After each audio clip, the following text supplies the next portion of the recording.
Hey guys, welcome back with me again in the channel. On today's video, I'm going to show you how to remove an Instagram effect for your Instagram from your Instagram story interface. So here I've already opened my Instagram app and I'm going to click on the plus here to create a story. Let's say uh, okay, so as you guys can see here, this is the default interface for my Instagram story.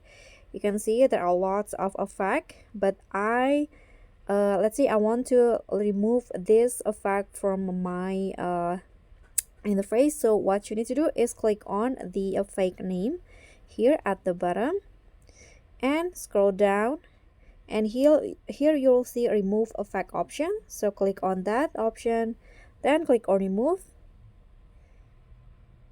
Okay, you can see now the effect has been removed from my interface. So that's all from me. Thank you so much for watching. Don't forget to like, comment, and subscribe. Also click on the thanks. Bye.